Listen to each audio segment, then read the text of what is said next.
দিল্লির সঙ্গে সুসম্পর্ক রাখতে চায় ঢাকা।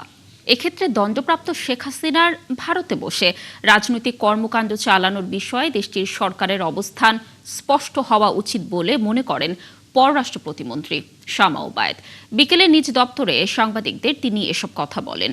ব্রিক্স সম্মেলনে অংশ নিতে ভারত সরকারের আমন্ত্রণে প্রধানমন্ত্রী তারেক রহমানের দিল্লিতে যাবার বিষয়ে এখনও সিদ্ধান্ত হয়নি বলে জানান প্রতিমন্ত্রী। দর্শক, রিপোর্ট করেছেন সুফিয়ান ফারাবি। পলাতক ফ্যাসিস্ট শেখ হাসিনা ভারতে পালিয়ে যাওয়ার দ্বিতীয় বার্ষিকীতে দিল্লির ফরেন করেসপন্ডেন্টস ক্লাবে ৫ আগস্ট সংবাদ সম্মেলন ডেকেছে। দেশটিতে আশ্রয় নেওয়ার পর এটি হতে যাচ্ছে তার প্রথম সশরীরে রাজনৈতিক অনুষ্ঠানে অংশগ্রহণ। জুলাই আন্দোলনে গণহত্যার ঘটনায় মানবতা বিরোধী অপরাধে দণ্ডিত শেখ হাসিনার অধ্যায় পেছনে ফেলে ঢাকা দিল্লি সম্পর্ক যখন আবারও উষ্ণতার দিকে, তখনই কার্যক্রম নিষিদ্ধ আওয়ামী লীগের ওই সংবাদ সম্মেলন ঘিরে নানা প্রশ্নের জন্ম দিয়েছে। পররাষ্ট্র প্রতিমন্ত্রী জানান, ভারতের সাথে ভালো সম্পর্ক রাখতে চায় বাংলাদেশ। এক্ষেত্রে দিল্লির উচিত তাদের অবস্থান স্পষ্ট করা। আমরা যেটা ফলো করছি যে ভারত সরকারও ইতিমধ্যে রিসেন্টলি কিন্তু একটা স্টেটমেন্ট দিয়েছে যে তারা আশা করে না যে ওখানে পলাতক একজন আসামি রাজনৈতিক কোনো কথা বলবে বা রাজনৈতিক বক্তব্য দিবে, সেটা ভারত সরকার সমর্থন করে না।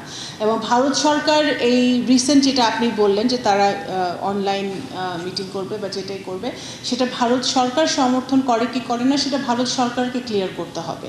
এ সময় শামা ওবায়েদ জানান, অন্তর্বর্তীকালীন সরকারের সময়ে থমকে যাওয়া বাংলাদেশ ভারত সম্পর্কের পালে এখন যে হাওয়া লেগেছে তা যেন ক্ষতিগ্রস্ত না হয়। ফরওয়ার্ড লুকিং একটা অ্যাটিটিউড নিয়ে আগাচ্ছে ভারতের সাথে, সেটা ক্ষতিগ্রস্ত হোক সেটা আমরাও চাই না, এবং আমার গভীর বিশ্বাস যে ভারতও চায় না।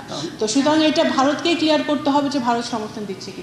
আঞ্চলিক ও বৈশ্বিক রাজনীতিতে ভারসাম্যপূর্ণ অবস্থানের মাধ্যমে দেশের স্বার্থ রক্ষায় কাজ করছে বর্তমান সরকার। একই সঙ্গে যুক্তরাষ্ট্র, চীন ও ভারতের সঙ্গে সমান কূটনীতি চলবে বলে জানান পররাষ্ট্র প্রতিমন্ত্রী। সেটা সময় বলে দিবে কখন, কোথায়, কিভাবে উনি কোন দেশে উনি সফর করবেন।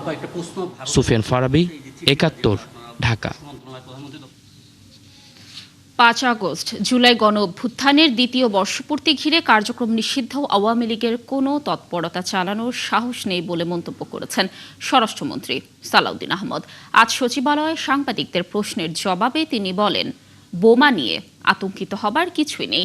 দুবাইয়ের সাবেক আইজিপি বেনজির আহমেদের জামিন বাতিলের চেষ্টা করছে সরকার, তবে তার সন্দেহ বেনজিরের অন্য দেশের পাসপোর্ট থাকতে পারে।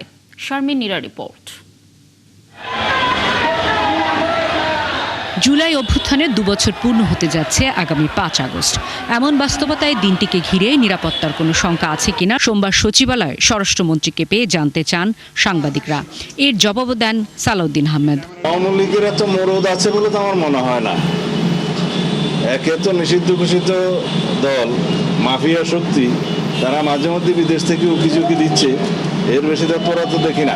সম্প্রতি বিভিন্ন স্থানে বোমা কিংবা বোমা সদৃশ বস্তু পাওয়া প্রসঙ্গে তিনি বলেন, একাধিক জায়গায় বোমা উদ্ধারে কোনো যোগসূত্র আছে কিনা তা খতিয়ে দেখা হচ্ছে, তবে এতে শঙ্কিত হবার কিছু নেই আশ্বস্ত করেন মন্ত্রী।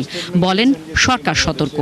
যদি আমরা তুলনামূলক বিবরণী দেই একই সময়ে এই বিষয়গুলো কিরকম হয়েছে তার তুলনায় এটা অনেকটা কম, তবে আমরা সবসময় সতর্ক আছি এবং আমাদের এই জাতীয় বিষয়গুলো যারা অ্যাড্রেস করে আছি,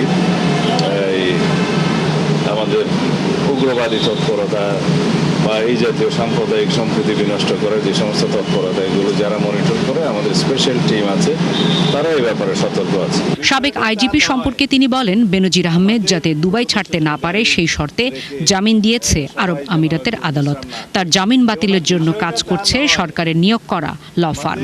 ল ফার্মকে আমরা অনুরোধ করেছি যেন ইমিডিয়েটলি তার জামিন বাতিলের ব্যবস্থা করে। ট্রাম্পের বিশেষ দূতের সম্প্রতি সফর প্রসঙ্গে স্বরাষ্ট্রমন্ত্রী জানান, বাংলাদেশের বর্তমান সরকারের প্রতি আস্থাশীল যুক্তরাষ্ট্র। আমাদের প্রধানমন্ত্রীর নেতৃত্বের প্রতি আস্থা রেখেছেন এবং তার নেতৃত্বে বাংলাদেশে অগ্রগতি সাধিত হবে তিনি আশা প্রকাশ করেছেন।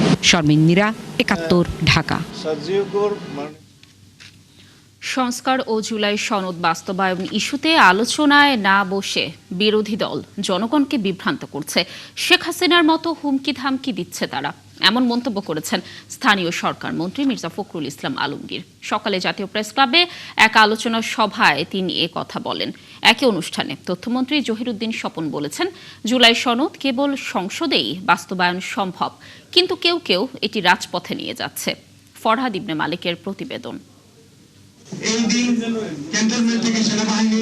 2 বছর আগে জুলাইয়ের বর্ষা বিপ্লবে ছাত্র জনতার আত্মত্যাগ, দেশের বর্তমান অবস্থা সহ নানা বিষয়ে জাতীয় প্রেস ক্লাবে আলোচনা সভার আয়োজন করে ঢাকা সাংবাদিক ইউনিয়ন এবং বাংলাদেশ ফেডারেল সাংবাদিক ইউনিয়নের একাংশ। জুলাই গণঅভ্যুত্থানের দ্বিতীয় বর্ষপূর্তি শীর্ষক সভায় তথ্যমন্ত্রী বলেন, জুলাই সনদ কেবল সংসদেই বাস্তবায়ন সম্ভব, কিন্তু প্রাণবন্ত সংসদকে গুরুত্ব না দিয়ে অনেকেই একে সংসদের বাইরে নিয়ে যাচ্ছে। জুলাই সনদের প্রত্যেকটি অক্ষরকে আমাদের সরকার বাস্তবায়ন করতে চায়। পার্লামেন্টে আমাদের সংসদ নেতা, আমাদের দলের মহাসচিব সহ সব নেতারা বারবার এই কথা আমরা বলেছি, এবং এই সকল কিছুই করতে হবে জনগণের নির্বাচিত পার্লামেন্টের মাধ্যমে। এর বাইরে এই লক্ষ্য অর্জন করার আর কোনো সাংবিধানিক নিয়মতান্ত্রিক কোনো মঞ্চ আমাদের কাছে নাই। এ সময় স্থানীয় সরকার মন্ত্রী বলেন, জুলাই সনদ বাস্তবায়ন ইস্যুতে বিএনপির অবস্থান নিয়ে জনগণকে ভুল বোঝানো হচ্ছে।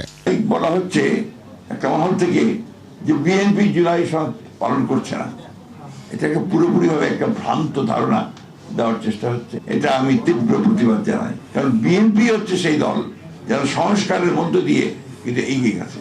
আপনি চিন্তা করেন, এক দলের শাসন ব্যবস্থা থেকে বহুদলীয় গণতন্ত্রে নিয়ে এসছে কিন্তু দলের প্রতিষ্ঠাতা শহীদ প্রেসিডেন্ট জিয়া রহমান। বিরোধী দল এখন ফ্যাসিস্ট শেখ হাসিনার মতো হুমকি ধমকি দিচ্ছে বলেও মন্তব্য করেন তিনি। এখানে এখন আপনার শুরু হয়েছে শব্দ নিয়ে বিভেদ, ওটা সংস্কার হবে নাকি আপনার সংশোধন হবে।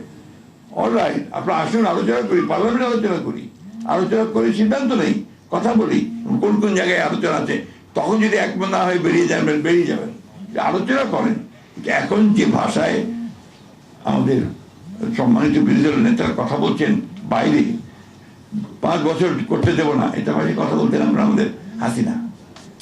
বিরোধী দল যখন গেল 91-এ, একটা দিনের জন্য শান্তিতে থাকতে দেবো না, আজকে এই একই ভাষায় কথা বলতে শুরু করেছেন আপনার আমাদের বিরোধী দলের নেতারা। বিরোধী দলের রাজপথের আন্দোলন যেন সংঘাতের রূপ না নেয়, সেদিকেও খেয়াল রাখার আহ্বান জানান বিএনপি মহাসচিব। এই মানুষটাকে তো আমাদের সহযোগিতা করতে হবে। ফরহাদ ইবনে মালিক, 71, ঢাকা। পরিচ্ছন্নতা কেবল একটি কর্মসূচি নয়, এটি নাগরিক সংস্কৃতির অংশ।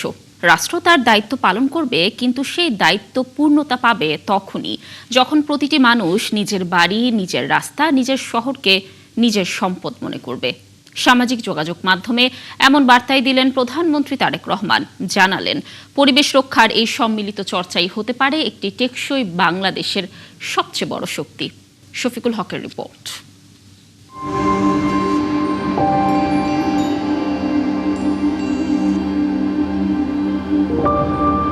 তিলোত্তমা নগরী ঢাকা, যে শহরকে আমরা ভালোবাসি তাকে অবহেলাও করি সবচেয়ে বেশি। প্রতিদিনই একটি নতুন শুরুর প্রতিশ্রুতি নিয়ে শুরু হলেও থেকে যায় কিছু পুরনো অভ্যেস। একটি প্লাস্টিক, একটি ফেলে দেয়া বোতল আর হাজারো অসচেতনতার ছোট ছোট গল্প মিলেই তৈরি হয় বড় সংকট। অসচেতনতার কারণে যেখানে সেখানে আবর্জনা, দূষিত খাল, নদী, প্লাস্টিকের স্তূপ প্রতিদিনই বাড়িয়ে দিচ্ছে পরিবেশের ঝুঁকি। পরিবর্তনের শুরু হয় একজন মানুষ থেকেই, একটি ছোট কাজ থেকেই। সে বার্তাই দিলেন প্রধানমন্ত্রী তারেক রহমান। কবি তো সুন্দরভাবে লিখেছেন, সবুজ শস্য শ্যামলা আমারে ভুবন। তা আসুন না, আমরা কেন আমাদের পরিবেশটাকে সুন্দর করতে পারবো না। সোমবার সামাজিক যোগাযোগ মাধ্যমে নিজের ভেরিফাইড ফেসবুক পেজে এক ভিডিও বার্তায় সেই পরিবর্তনের ডাক আবারও দিলেন সরকার প্রধান। চিন্তা করে দেখুন তো, আপনার ঘরে যে ঘরটিতে আপনি থাকেন, যে বাসাটিতে আপনি থাকেন, যদি চারিদিকে এমন টিস্যু ছড়িয়ে থাকতো, যদি চারিদিকে এমন আবর্জনা ছড়িয়ে থাকতো, আপনার কাছে কি ভালো লাগতো দেখতে? নিশ্চয়ই না, আমাদের কারো কাছেই ভালো লাগতো না। নিজ নিজ অবস্থান থেকে পরিচ্ছন্ন ও সবুজ দেশ গড়ে তুলতে এগিয়ে আসার আহ্বান জানান প্রধানমন্ত্রী। আমরা যদি সকলে মিলে একটু সচেতন হই, আমরা যদি নিজেরা সচেতন হই, যত্রতত্র যদি আমাদের ব্যবহারকৃত আবর্জনাগুলো যদি যত্রতত্র আমরা না ফেলে দেই, আমরা যদি একটি নির্দিষ্ট জায়গায় এই আবর্জনাকে জমা করি এবং নির্দিষ্ট উপায়ে যদি এটাকে পরে ধ্বংস করি, তাহলে যেমন আমাদের পরিবেশটি ভালো থাকবে, ঠিক একইভাবে আমরা আমাদের পরিবেশটাকে সুন্দরভাবে রাখতে পারবো। প্রধানমন্ত্রী মনে করেন পরিবেশ রক্ষার এই লড়াইয়ে সরকার পথ দেখাতে পারে, উদ্যোগ নিতে পারে, কিন্তু শেষ পর্যন্ত পরিবর্তনের সবচেয়ে বড় শক্তি নাগরিকরাই। আসুন না, আমরা যদি আজকে থেকে প্রত্যেকে সচেতন হই, আমাদের হাতের আবর্জনা বা ব্যবহারকৃত আবর্জনা যদি নির্দিষ্ট জায়গায় সুন্দরভাবে আমরা গুছিয়ে ফেলি, তাহলে ধীরে ধীরে হয়তো আমরা আমাদের এই বাংলাদেশটাকে আবর্জনা মুক্ত করতে পারবো, সুন্দর একটি পরিবেশ গড়ে তুলতে পারবো। আগামী প্রজন্মের কাছে একটি পরিচ্ছন্ন দেশ উপহার দিতে নতুন অভ্যাস নিয়ে জেগে ওঠার আহ্বান জানান প্রধানমন্ত্রী তারেক রহমান। শফিকুল হক, ৭১, ঢাকা। ঢাকার কেরানীগঞ্জে আরও একটি ইয়াবা কারখানার সন্ধান পেয়েছে র্যাব। গোয়েন্দা তথ্যের ভিত্তিতে সকালে সেখানে অভিযান চালিয়ে বিভিন্ন সরঞ্জাম সহ 2 জনকে গ্রেফতার করেছে র্যাব 2।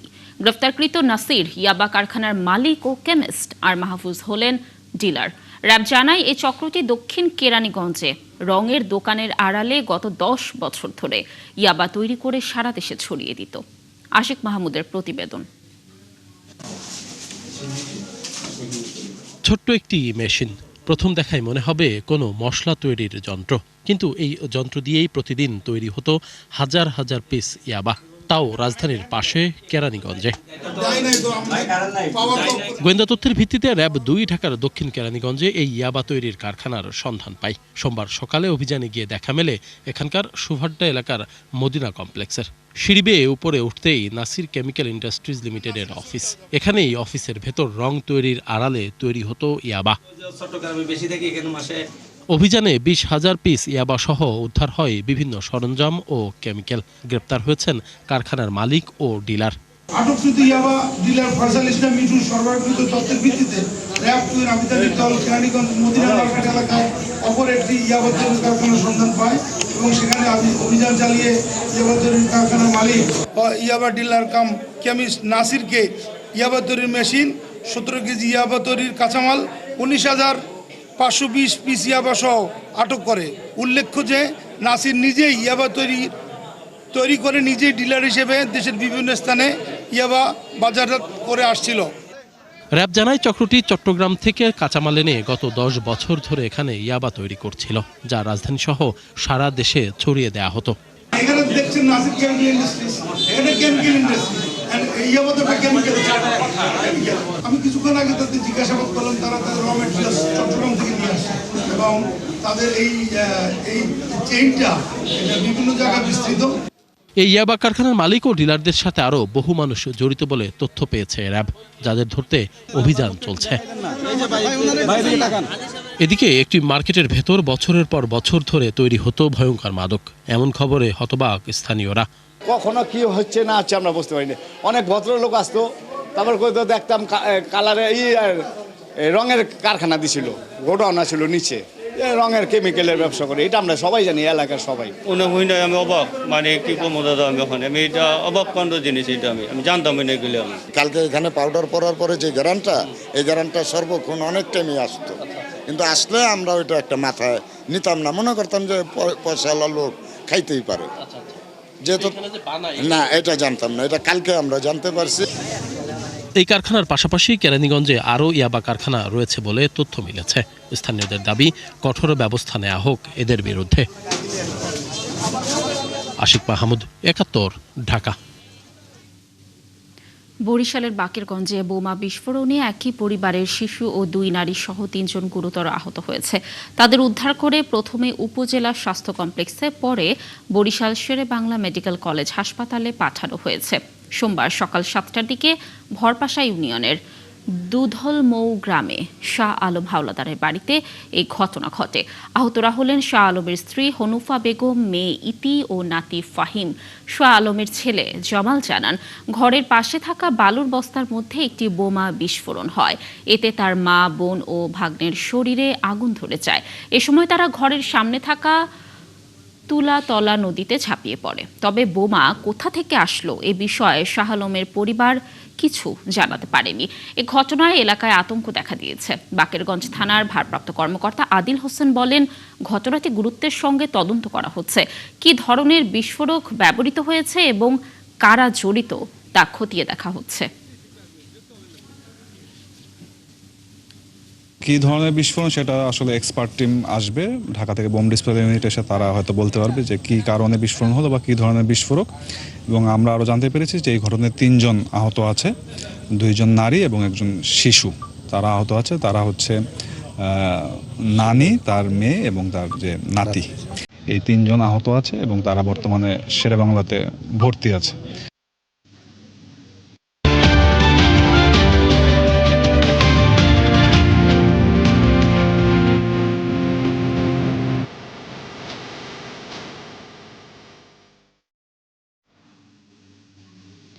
মাত্র ৩৬ দিনের আন্দোলনে স্বৈরাচারী শাসনের পতন। 2 বছর আগের ঠিক এই দিনে কেন্দ্রীয় শহীদ মিনার থেকেই আসে হাসিনা সরকারের পতনের ঘোষণা। সেই ঘোষণার ৩৬ ঘন্টার মধ্যেই ক্ষমতা ছেড়ে ভারতে পালিয়ে যেতে বাধ্য হয় শেখ হাসিনা। ছাত্রনেতারা জানান, মানুষের মনে থাকা আকাঙ্ক্ষার কথাই সেদিন ঘোষণা করেন তারা। রাশেদ আনিসের প্রতিবেদন।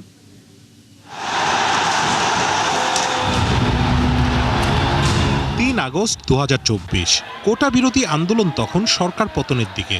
অপেক্ষা শুধু একটি ঘোষণার। আইন শৃঙ্খলা বাহিনী আর দলীয় ক্যাডারদের নির্যাতন, হত্যা, গুলির জবাব দিতে হাজার হাজার মানুষ জড়ো হয় প্রতিবাদের প্রতীক শহীদ মিনারে।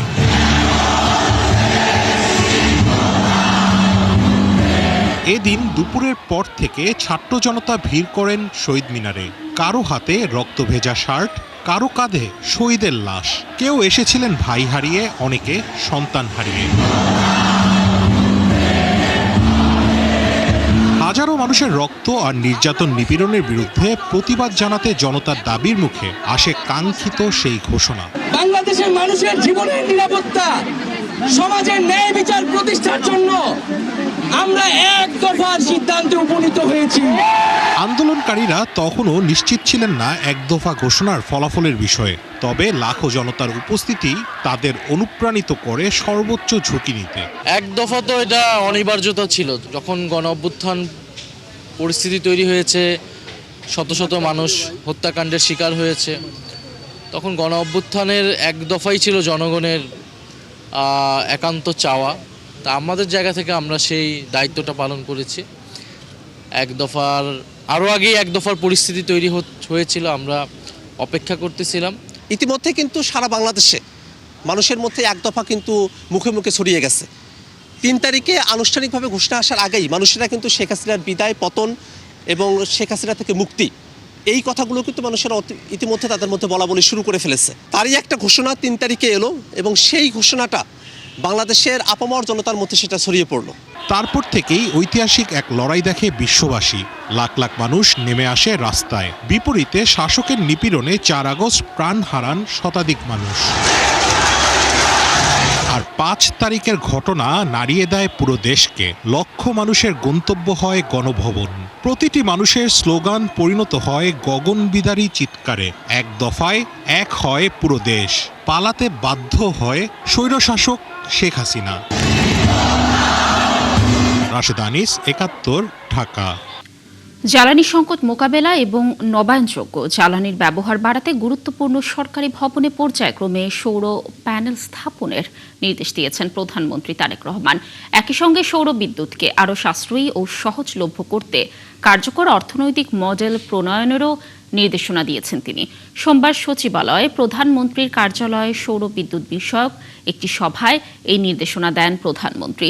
সভার সিদ্ধান্ত অনুযায়ী প্রথম পর্যায়ে বঙ্গভবন, তেজগাঁওয়ের প্রধানমন্ত্রীর কার্যালয়, জাতীয় সংসদ ভবন, সচিবালয় প্রধানমন্ত্রীর দপ্তর ও অর্থ মন্ত্রণালয়ের ভবন, পরিকল্পনা কমিশন ভবন সহ বিভিন্ন গুরুত্বপূর্ণ সরকারি স্থাপনায় সৌর প্যানেল স্থাপন করা হবে। পরবর্তী সময়ে এই কার্যক্রম আরও বিস্তৃত করা হবে। সভায় প্রধানমন্ত্রী বলেন, সরকারি ভবনে সৌর বিদ্যুতের ব্যবহার শুরু হলে সাধারণ মানুষের মধ্যেও এই প্রযুক্তি ব্যবহারে আগ্রহ বাড়বে। দেশের অর্থনৈতিক অঞ্চলগুলো আরও পরিবেশ বান্ধব, আধুনিক ও বিনিয়োগ বান্ধব শিল্পাঞ্চল হিসেবে গড়ে তুলতে একাধিক গুরুত্বপূর্ণ সিদ্ধান্ত নিয়েছে বাংলাদেশ অর্থনৈতিক অঞ্চল কর্তৃপক্ষ বেজা। আজ সচিবালয়ে প্রধানমন্ত্রী কার্যালয়ে অনুষ্ঠিত বেজার গভর্নিং বোর্ডের সভায় এসব সিদ্ধান্ত হয়। এরই মধ্যে দেশের বিভিন্ন অর্থনৈতিক অঞ্চলে মোট 1,25,000 গাছ লাগানো হবে। শিল্পায়নের পাশাপাশি পরিবেশের ভারসাম্য রক্ষা, সবুজায়ন বৃদ্ধি এবং অর্থনৈতিক অঞ্চলগুলোকে পরিবেশ বান্ধব হিসেবে গড়ে তুলতেই এই উদ্যোগ নেওয়া হয়েছে। নারায়ণগঞ্জের করিম জুট মিলস ও লতিফ বাওয়ানি জুট মিলসের জমি ও বিদ্যমান অবকাঠামো অর্থনৈতিক কর্মকাণ্ডে ব্যবহারের সম্ভাবনাও পর্যালোচনা করা হয় এই সভায়। এসব এলাকায় আধুনিক শিল্প প্রতিষ্ঠান গড়ে তুলে দেশি বিদেশি বিনিয়োগ আকর্ষণ, নতুন কর্মসংস্থান সৃষ্টি এবং স্থানীয় অর্থনীতিকে আরও গতিশীল করার উপর জোর দেওয়া হয়। বৈঠকে শিল্পায়ন ও পরিবেশ সংরক্ষণের মাধ্যমে দেশের অর্থনৈতিক অঞ্চলগুলো সবুজ, আধুনিক ও বিনিয়োগ বান্ধব শিল্পাঞ্চলে রূপান্তরের ওপর গুরুত্ব আরোপ করেন প্রধানমন্ত্রী। স্থানীয় সরকার নির্বাচন নিয়ে সরকারের পক্ষ থেকে এখনো কোনো নির্দেশনা পায়নি ইসি, হয়নি কোনো আলোচনা, ঠিক হয়নি রাষ্ট্রপতি নির্বাচনেরও দিনক্ষণ। আজ সাংবাদিকদের এসব তথ্য জানান ইসির সিনিয়র সচিব আক্তার আহমেদ। অক্টোবরে নির্বাচন শুরু না হলে ভোটার তালিকা চূড়ান্ত করার সময় বাড়তে পারে বলেও জানান তিনি। এদিকে সময় শেষ হলেও এনসিপি সহ 8টি দল তাদের আয় ব্যয়ের হিসেব দেয়নি কমিশনে। বিস্তারিত ফারজানা আক্তারের প্রতিবেদনে। গেল 31 জুলাইয়ের মধ্যে নিবন্ধিত রাজনৈতিক দলগুলোর বার্ষিক আয় ব্যয়ের হিসেব জমা দেওয়ার কথা থাকলেও ছুটির দিন হওয়ায় রোববার পর্যন্ত সময় বাড়ায় নির্বাচন কমিশন। বিএনপি জামায়াত সহ নিবন্ধিত 59টি দলের মধ্যে 38টি দল নির্ধারিত সময়ের মধ্যে তাদের আয় ব্যয়ের হিসেব জমা দিয়েছে।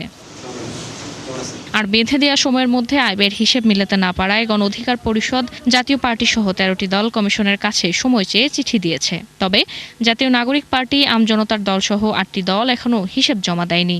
আমরা 38টা দলের অডিট রিপোর্ট পেয়েছি, আর সময় বৃদ্ধির জন্য আবেদন করেছে 13টা দল, আর দাখিল করেননি বা সময় বৃদ্ধির জন্য আবেদনও করেননি 8টা দল। এখন এই যারা সময় বৃদ্ধির জন্য আবেদন করেছেন তাদেরকে স্বাভাবিকভাবেই কমিশন অতীতেও যে সময় বৃদ্ধি করেছে এটা, আর যারা দাখিল করেননি তাদের ব্যাপারে আইন অনুযায়ী যে প্রস্তাবনাটা আছে সেটাই করব, যে তাদেরকে জানানো হবে যে আপনারা দাখিল করেননি। এদিকে স্থানীয় সরকার নির্বাচন কবে হবে সরকারের তরফ থেকে কোনো সুস্পষ্ট সিদ্ধান্ত না আসায় কিছুটা অনিশ্চয়তায় কমিশন। 31 জুলাই পর্যন্ত নিবন্ধিত ভোটারদের নিয়ে চূড়ান্ত তালিকা করার সিদ্ধান্ত নাও থাকতে পারে বলে জানিয়েছে ইসি। আমাদের প্রস্তুতি আছে, কিন্তু মোটামুটিভাবে তফসিল থেকে নির্বাচনের তারিখের মধ্যে আমাদের 45 দিন মতন একটা সময়ের, আর তার আগে আমার ভোটার তালিকা ফাইনালাইজ করতে যে সময়টুকু লাগে, এই ব্যাকওয়ার্ড ক্যালকুলেশন করলে আমরা মনে হয় যে আবার তারপরে তো বিভিন্ন সময়ের কথা আসছে, সেপ্টেম্বর অক্টোবরের কথা বলা হয়েছে, আবার ডিসেম্বরের কথাও শুনেছি। তো কাজে আমি যেহেতু সুস্পষ্টভাবে আমার কাছে কোনো তথ্য নেই, সেই জন্য আমার মনে হয় যে ব্যাপারে আমার না বলাটাই সমীচীন। সচিব জানান, রাষ্ট্রপতি নির্বাচন নিয়ে এখনো কোনো দিনক্ষণ ঠিক হয়নি, তবে সংসদ সচিবালয়ের কাছে ভোটার তালিকা চেয়েছেন তারা। বয়স সংশোধনের সাথে আমরা বলছি যে। ফারজানা আক্তার, 71, ঢাকা। নিষিদ্ধের পরও শ্রমবাজারে ভিন্ন নামে অস্থিরতা তৈরির চেষ্টা করছে মালয়েশিয়ার রিক্রুটিং এজেন্সিগুলো, যাদের মাধ্যমে ইতোপূর্বে দেশটিতে পাড়ি জমিয়ে মানবেতর জীবন পার করছেন অনেক বাংলাদেশি। বিশ্লেষকরা বলছেন, কর্মী প্রেরণ চূড়ান্ত না হওয়ার আগেই এমন অপতৎপরতা রুখতে আরও কঠোর হতে হবে সরকারকে। আর নতুন করে কর্মী প্রেরণে এজেন্সিগুলোকে রাখতে হবে রাজনৈতিক প্রভাবমুক্ত। রাকিব আল জাবেদের রিপোর্ট, ক্যামেরায় ছিলেন মেহেদি হাসান মিম। ঐতিহাসিকভাবেই বাংলাদেশের অন্যতম গুরুত্বপূর্ণ শ্রমবাজার মালয়েশিয়া, যেখানে কর্মরত প্রবাসী শ্রমিকদের 1/3 বেশি আবার বাংলাদেশি। নানা অনিয়ম আর জটিলতায় বছর দুয়েকের বেশি সময় ধরে দেশটির বাজারে কর্মী পাঠানো বন্ধ রয়েছে বাংলাদেশের জন্য, যা পুনরায় চালু করতে আলোচনায় গিয়েছে বহুদূর। যদিও প্রধানমন্ত্রী উচ্চ পর্যায়ের বৈঠকের পর যা এখনও চূড়ান্ত হয়নি, আনুষ্ঠানিক ঘোষণা নেই সেদেশ থেকেও। তবে এরই মধ্যেই নানাভাবে সক্রিয় হয়ে উঠেছে পুরনো চক্র। চলতি মাসে মালয়েশিয়া শ্রমবাজার নিয়ে গঠিত চক্রে যুক্ত থাকার অভিযোগে আওয়ামী লীগের 4 সাবেক সংসদ সদস্য সহ মোট 49টি রিক্রুটিং এজেন্সির লাইসেন্স বাতিল করেছে সরকার। এদের মাধ্যমে মালয়েশিয়া পাড়ি জমিয়ে বিপাকে পড়েছেন কয়েক হাজার বাংলাদেশি, যারা পুলিশ ও আইনি বাধায় পালিয়ে বেড়াচ্ছেন প্রতিনিয়ত। এখন বৈধ অবৈধ কোনো কিছু দেখতে চায় না, কার কাগজ আছে কার কাগজ নেই, যারা বৈধ আছে অবৈধ আছে সবাইকে ধরছে। ইমিগ্রেশন পুলিশ ওনাদের পিছু নিয়ে ওদেরকে ধাওয়া দিয়ে গ্রেপ্তার করতে দেখলাম আমি। এটা নিয়ে একটা আতঙ্ক সৃষ্টি হয়। সবার একটু সতর্ক হওয়া উচিত, স্পেশালি কাগজপত্রের ক্ষেত্রে আমাদের যাদের আন্ডারে ভিসা তাদের সাথে যোগাযোগ রাখা উচিত। প্রবাসী কল্যাণ ও বৈদেশিক কর্মসংস্থান মন্ত্রণালয় লাইসেন্স বাতিল করার পরও ভিন্ন নামে প্রতারণায় জড়ানোর চেষ্টা করছে অনেক এজেন্সি বলে অভিযোগ খোদ বায়রার। তাই বিরাট এই বাজার বাঁচাতে কেবল প্রজ্ঞাপন দিয়ে নিষিদ্ধ না করে আরও কঠোর পদক্ষেপের দাবি জানিয়েছেন এই ব্যবসায়ী নেতা। যে মালয়েশিয়া শ্রম বাজারটা বাংলাদেশের জন্য বারবারই সমস্যা হচ্ছে, বারবারই সিন্ডিকেটের কবলে পড়ছে।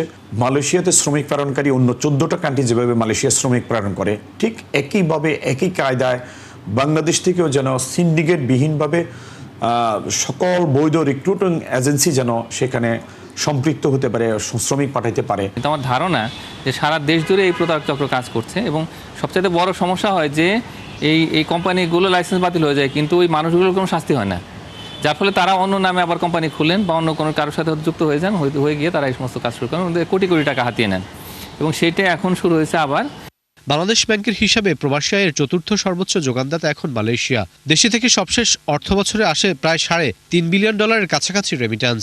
বিশ্লেষকরা বলছেন, কর্মী প্রেরণের আগেই নামে বেনামে থাকা প্রতারক এজেন্সিগুলোকে নির্মূল করতে না পারলে আবারও হাতছাড়া হয়ে যাবে এই বাজার। তো সরকারকে খুব কেয়ারফুল হতে হবে যতক্ষণ পর্যন্ত কাগজে কলমে এগ্রিমেন্ট না হবে যে মালয়েশিয়া বাংলাদেশ থেকে লোক নিবে, এইটার অ্যানাউন্সমেন্ট তো দেওয়া যাবে না, অ্যানাউন্সমেন্টটা খুব ডিপ্লোম্যাটিক ওয়েতে দিতে হবে, না হলে যেটা হবে এমনভাবে দেওয়া উচিত না এটা যেন একটা মিস ইন্টারপ্রেট হয়ে যেন এক ধরনের দালাল শ্রেণী জনগণকে ভুল বুঝায়, তারা যেন টাকা মেরে দিতে না পারে। সাবেক সরকারের আমলে যে অনিয়ম দুর্নীতি হয়েছিল এবং সিন্ডিকেশন তৈরি হয়েছিল, সেই সিন্ডিকেশন যেন না হয়, বরং সকল বৈধ রিক্রুটমেন্ট এজেন্সি যেন কর্মী পাঠানোর সুযোগ পায়। প্রয়োজনে সরকারের যে যৌক্তিক খরচ এবং এই যৌক্তিক খরচটা মেনটেইন করার জন্য একটা মেকানিজম তৈরি করে। নতুন করে মালয়েশিয়ায় বাজার চালু হলে দেশটিতে কমপক্ষে 2 লাখ কর্মী প্রেরণ করা যাবে বলে আশাবাদ বায়রার। রাকিব আল জাবেদ, 71, ঢাকা। দিন দিন গ্যাস সংকট তীব্র হচ্ছে, স্থবির হয়ে পড়েছে জনজীবন। আবাসিক থেকে সিএনজি স্টেশন, শিল্প কারখানা সব জায়গায় এর প্রভাব পড়েছে। সিএনজি ফিলিং স্টেশনগুলোতে ঘন্টার পর ঘন্টা অপেক্ষা করেও মিলছে না পর্যাপ্ত গ্যাস। এতে বিপাকে পড়েছেন সিএনজি চালিত যানবাহনের চালকরা। পাশাপাশি বাণিজ্যিক প্রতিষ্ঠান এবং আবাসিক গ্রাহকও এই সংকটে ভুক্তভোগী। জাতীয় গ্রিডে গ্যাসের সরবরাহ না থাকায় এই সংকট বলে জানিয়েছে গ্যাস কর্তৃপক্ষ। দেশের বেশিরভাগ জেলায় গ্যাসের সংকট আরও তীব্র হয়েছে। গ্যাস না পাওয়ায় বেশিরভাগ সিএনজি ফিলিং স্টেশন বন্ধ রয়েছে। আর যেসব ফিলিং স্টেশনে গ্যাস পাওয়া যাচ্ছে সেগুলোতেও চাপ কম থাকায় যানবাহনের সরবরাহ করা যাচ্ছে না। এতে চালকদের আয় রোজগার কমেছে, ভোগান্তিতে পড়ছেন যাত্রীরা। গ্যাস সংকটে অনেক শিল্প কারখানায় ব্যাহত হচ্ছে উৎপাদন। সহকর্মীদের তথ্য ও ছবিতে দেখুন প্রতিবেদন।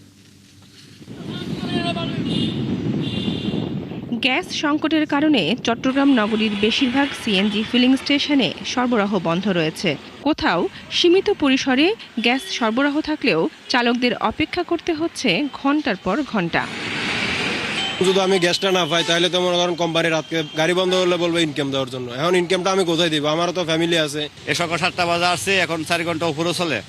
নিচের মধ্যে থেকে সিরিয়াল দিয়ে আসছি, এখন পর্যন্ত আসছি, আমরা এখনো গ্যাস পাই নাই, খানা খাইতে ঠিক মতো খাইতেছি না। শুধু পরিবহন খাত নয়, গ্যাসের চাপ না থাকায় রান্নাবান্না সহ দৈনন্দিন কাজকর্ম ব্যাহত হচ্ছে। ফেনীতে গ্যাস না থাকায় শিল্প কারখানায় উৎপাদন কমে গেছে। সিএনজি ফিলিং স্টেশনগুলোতে দীর্ঘ সময় অপেক্ষা করতে হচ্ছে যানবাহনকে। তরকারির পাতিল চুলার উপরে আছে, বাট এই মুহূর্তে গ্যাসটা চলে গেছে, এরপর থেকে আর আসে নাই। লাইনের ফলে দাঁড়ায় রয়েছি, আমাদের কেউ বলেও না যে আপনারা 1 ঘন্টা পরে আসেন বা 2 ঘন্টা পরে আসেন। তবে বাখরাবাদ গ্যাস ডিস্ট্রিবিউশন কর্তৃপক্ষ জানিয়েছে ধাপে ধাপে গ্যাস সরবরাহ স্বাভাবিক করা হচ্ছে। আমরা সংশ্লিষ্ট ট্রান্সমিশন কোম্পানি ফিল্ড এবং আমাদের ঊর্ধ্বতন কর্তৃপক্ষের সাথে যোগাযোগ অব্যাহত রেখেছি যাতে দ্রুততম সময়ে এই সমস্যাটা সমাধান করা যায়। মানিকগঞ্জের 14টি সিএনজি ফিলিং স্টেশনের বেশিরভাগেই গ্যাস নেই। 2টি ফিলিং স্টেশন চালু থাকলেও চালকদের অপেক্ষা করতে হচ্ছে ঘন্টার পর ঘন্টা। ব্রিজের অন্তে মনে করেন গাড়ি টানতে টানতে এই পর্যন্ত আইসি, এখনো পাই নাই। বেলা তো মনে করেন 10টা বাজে হারলো। আমি ইমার্জেন্সি রুগী নিয়ে আসছি, ঢাকা যেতে হবে। রোগীর অবস্থা খারাপ, কিন্তু ঢাকা যাইতে পারতেছে না। নেত্রকোনায় অনেকে বাধ্য হয়েই এলপিজি, বৈদ্যুতিক ও মাটির চুলায় রান্না করছেন। বন্ধ রয়েছে জেলার একমাত্র সিএনজি ফিলিং স্টেশন। নারায়ণগঞ্জের রূপগঞ্জে চাহিদা মতো গ্যাসের চাপ না থাকায় শিল্প কারখানায় উৎপাদন ব্যাহত হচ্ছে। বন্ধের পথে অনেক কারখানা, সেখানেও বেশিরভাগ ফিলিং স্টেশন বন্ধ রয়েছে। ব্রাহ্মণবাড়িয়াতেও একই সংকটে যানবাহন চালকরা। আয় কমে যাওয়ায় চাপ পড়েছে সংসারে। বনশ্রী হালদার, ৭১। সিলেটে গত ২৪ ঘন্টায় হামের উপসর্গ নিয়ে 2 শিশুর মৃত্যু হয়েছে। Sylhet MAG Osmani medical college হাসপাতালে তাদের মৃত্যু হয়। তাদের একজনের বয়স 6.5 মাস, অন্যজনের বয়স 6 মাস। সোমবার সকালে বিষয়টি নিশ্চিত করেছে বিভাগীয় স্বাস্থ্য অধিদপ্তর। এ নিয়ে সিলেট বিভাগে হামের উপসর্গ নিয়ে মৃতের সংখ্যা বেড়ে দাঁড়িয়েছে 116 জনে। এ পর্যন্ত মারা যাওয়া ব্যক্তিদের মধ্যে একজন প্রাপ্তবয়স্ক এবং বাকি সবাই শিশু। মৃতদের মধ্যে সিলেট জেলার 41 জন, সুনামগঞ্জে 50 জন, মৌলভীবাজারে 13 জন এবং হবিগঞ্জে 12 জন রয়েছে। বর্তমানে সিলেট বিভাগের বিভিন্ন হাসপাতালে হামের উপসর্গ নিয়ে 254 জন রোগী চিকিৎসাধীন রয়েছে।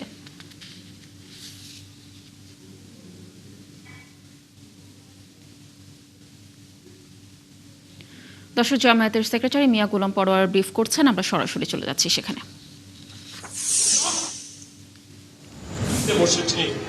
তাদের মনে নয় আবু সাইদ মুগ্ধের কথা, যাত্রাবাড়ির যুদ্ধে কিভাবে জীবন দিয়েছিল একটি নতুন রাষ্ট্র বিনির্মাণের জন্য, কোন দলের জন্য নয়, জাতির জন্য রক্তদানের সেই ইতিহাস কিন্তু বিএনপি ভুলতে বসেছে। কি বলেন? তা যদি না ভুলবে, সেই রক্ত ঝরা বিপ্লবের পরে যে নির্বাচন হলো, আপনি ইঞ্জিনিয়ারিং ম্যানিপুলেশন যাই করেন, জাতির স্বার্থে সেই নির্বাচন আমরা মেনে নিয়ে ভেবেছিলাম রক্তাক্ত জুলাই সনদের মধ্য দিয়ে গণভোট দিয়ে একটি নতুন আমূল পরিবর্তন করে যে রাষ্ট্র সংস্কার হবে, তারপরে একটি নতুন বাংলাদেশ নির্মাণ হবে। জুলাই বিপ্লবের বেনিফিশিয়ারি বিএনপি হয়তো সেই কাজটা অন্তত করে জাতির কাছে স্মরণীয় হয়ে থাকবে। আজব ব্যাপার, ক্ষমতায় এসেই সংবিধান সংস্কার পরিষদের রাষ্ট্রপতির আদেশ 2025 সালের 13 নভেম্বর যে প্রেসিডেন্সিয়াল অর্ডার হয়েছিল, বাংলাদেশের সংবিধানের 152 ধারা অনুযায়ী, অনুচ্ছেদ অনুযায়ী রাষ্ট্রপতির আদেশ, অর্ডিন্যান্স, সবগুলো আইনের মর্যাদা।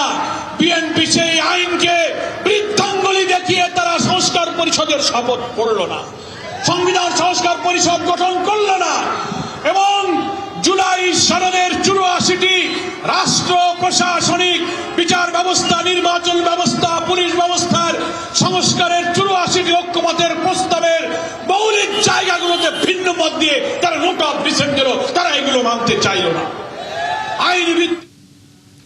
দর্শক, জামায়াতের সেক্রেটারি বক্তব্য রাখছিলেন, আমরা যুক্ত ছিলাম তার বক্তব্যে। পরিবেশ, বন ও জলবায়ু পরিবর্তন মন্ত্রণালয়ের প্রতিমন্ত্রী ডক্টর শেখ ফরিদুল ইসলামের স্বাক্ষর ও সিল জাল করে তদবির বাণিজ্যের অভিযোগে মোংলায় প্রতারক চক্রের মূল হোতা টুকু শেখকে আটক করেছে পুলিশ। বাকিদের ধরতে অভিযান চলছে। মোংলা থানার ভারপ্রাপ্ত কর্মকর্তা মোহাম্মদ আতিকুর রহমান জানান, প্রতিমন্ত্রী ডক্টর শেখ ফরিদুল ইসলামের নামে তদবির বাণিজ্যের অভিযোগে অভিযান শুরু করেন তারা। রোববার সারাদিন প্রযুক্তির মাধ্যমে অভিযুক্তদের অবস্থান শনাক্ত করা হয়। পরে বিশেষ অভিযান চালিয়ে চক্রের মূল হোতা টুকু শেখকে আটক করে পুলিশ। টুকু রাজনৈতিক খোলস পাল্টে আওয়ামী লীগ থেকে জামায়াত, এরপর এনসিপির দলীয় পরিচয় ধারণ করেন। সবশেষ টুকু শ্রমিক দলের পরিচয় দিতেন। টুকুর কাছ থেকে প্রতিমন্ত্রীর নাম, পদবি সম্বলিত সিল ও স্ট্যাম্প জব্দ করা হয়। আটককৃতের বিরুদ্ধে রোববার রাতে জালিয়াতি ও প্রতারণার মামলা হয়েছে। সুনামগঞ্জের টাঙ্গুয়ার হাওরের পরিবেশগত সংকটাপন্ন এলাকায় পরবর্তী নির্দেশ না দেওয়া পর্যন্ত সকল প্রকার হাউসবোট ও পর্যটকবাহী নৌযান চলাচল সম্পূর্ণ নিষিদ্ধ ঘোষণা করে 11 দফা জরুরি নির্দেশনা জারি করেছে জেলা প্রশাসন। রোববার সন্ধ্যায় এক গণবিজ্ঞপ্তিতে এসব নির্দেশনার কথা জানানো হয় বলে নিশ্চিত করেছেন অতিরিক্ত জেলা প্রশাসক মতিউর রহমান খান। গণবিজ্ঞপ্তিতে জানানো হয়, পরবর্তী নির্দেশনা জারি না হওয়া পর্যন্ত টাঙ্গুয়ার হাওরের ইসিএ ঘোষিত এলাকার ভেতরে সকল প্রকার হাউসবোট ও পর্যটকবাহী নৌযানের প্রবেশ এবং চলাচল সম্পূর্ণভাবে নিষিদ্ধ থাকবে। এছাড়া আগামী 10 আগস্টের মধ্যে প্রয়োজনীয় কাগজপত্র সহ নিবন্ধন শেষ করতে নৌযান মালিকদের নির্দেশ দেওয়া হয়েছে। নির্ধারিত সময়ের মধ্যে আবেদন না করলে নৌযান চলাচলে অনুমতি দেওয়া হবে না এবং প্রচলিত আইন ও বিধি অনুযায়ী আইনগত ব্যবস্থা নেওয়া হবে বলেও জানানো হয়েছে। আমরা একটি কঠোরভাবে এই বিজ্ঞপ্তি জারি করেছি এবং এটি বাস্তবায়ন করার জন্য আমাদের জেলা প্রশাসন, উপজেলা প্রশাসন এবং আমাদের পরিবেশ অধিদপ্তর তারা সবাই এই ক্ষেত্রে প্রতিজ্ঞাবদ্ধ আছে। তো আমরা সরজমিনে এটি মনিটর করব এবং এই মনিটরিং তৎপরতা আমরা আরও বাড়াবো। শিক্ষা প্রতিষ্ঠানগুলোতে আধুনিক শিক্ষা এবং ইসলামিক শিক্ষার সংমিশ্রণ করতে চান সেনাপ্রধান জেনারেল ওয়াকারুজ্জামান। সকালে রাজধানীর পূর্বাচলের জলসিঁড়িতে আর্মি ইন্টারন্যাশনাল ইসলামিক ইনস্টিটিউটের উদ্বোধনী অনুষ্ঠানে তিনি একথা বলেন। 2030 সালের মধ্যে সেনাবাহিনী পরিচালিত শিক্ষা প্রতিষ্ঠানগুলোর সক্ষমতা দ্বিগুণ হবে বলেও জানান সেনাপ্রধান। বিস্তারিত জানাচ্ছেন নাদিয়া শারমিন। সোমবার সকালে রাজধানীর জলসিঁড়ি আবাসন প্রকল্প এলাকায় আর্মি ইন্টারন্যাশনাল ইসলামিক ইনস্টিটিউট জলসিঁড়ির উদ্বোধন করেন সেনাপ্রধান। ভিডিও টেলিকনফারেন্সের মাধ্যমে ভিত্তিপ্রস্তর উন্মোচন করেন বরিশাল, সাভার, বগুড়া, সিলেট, চট্টগ্রাম, কুমিল্লা এবং যশোরে প্রতিষ্ঠিতব্য আর্মি ইন্টারন্যাশনাল ইসলামিক ইনস্টিটিউটগুলোরও। এরপর প্রধান অতিথির বক্তৃতায় জানান, ক্যামব্রিজ কারিকুলাম ভিত্তিক ইংরেজি মাধ্যমের আধুনিক শিক্ষা পদ্ধতি এবং মূল্যবোধ ভিত্তিক ইসলামী শিক্ষার সমন্বয়ে এই আর্মি ইন্টারন্যাশনাল ইসলামিক ইনস্টিটিউটগুলো প্রতিষ্ঠিত হয়েছে। মডার্ন এডুকেশনের মধ্যে ইসলামিকের এডুকেশনের কোনো ভ্যালুজ নাই, আবার ইসলামিক এডুকেশনের মধ্যে দেখা যাচ্ছে যে মডার্ন এডুকেশনের কোনো কিছু নাই। এতে করে যারা ইসলামিক এডুকেশনে বড় হচ্ছে তাদের সমাজের রোলটা কনফাইন্ড হয়ে যাচ্ছে। তো এই জন্য this fusion is very very important, modern education and Islamic education. That is the whole purpose of creating this kind of institutions. সেনাপ্রধান বলেন, বর্তমানে তার বাহিনীর মাধ্যমে পরিচালিত হচ্ছে 63টি ইনস্টিটিউট এবং 12টি বিশ্ববিদ্যালয়। এর সাথে যুক্ত হচ্ছে নতুন এই ইসলামিক ইনস্টিটিউটগুলোও। এবং এই ইনস্টিটিউট 61 শিক্ষার্থীর মাধ্যমে যাত্রা শুরু করলেও আস্তে আস্তে এর সংখ্যা বেড়ে 1400 হবে বলে জানান তিনি। এইভাবে যদি আমরা এডুকেশন ইনস্টিটিউশনগুলোকে গড়ে তুলি তাহলে আমরা একটা এডুকেশন সিস্টেম পাবো যেখানে ইসলামিক ভ্যালুসগুলো থাকবে, মডার্ন এডুকেশন থাকবে, সোসাইটি লাভবান হবে। শিক্ষা ব্যবস্থার দুর্বলতার কারণে বিভিন্ন অপকর্মে মানুষ জড়াচ্ছে বলে মন্তব্য তার। সে এডুকেশন, তার এনভায়রনমেন্ট, পড়াশোনা ইত্যাদির মাধ্যমে সে বড় হচ্ছে। এখন বড় হয়ে সে যদি অপকর্মে লিপ্ত হয় তার মানে বুঝতে হবে যে আমরা যে এডুকেশন সিস্টেম তাকে দিয়েছি, যে এনভায়রনমেন্ট দিয়েছি, এর মধ্যে সমস্যা আছে। এটা থেকে মুক্তির উপায় হচ্ছে এডুকেশন।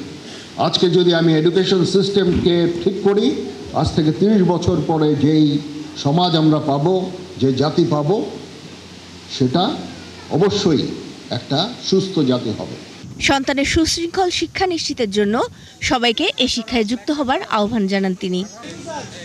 নাদিয়া শারমিন, 71, ঢাকা।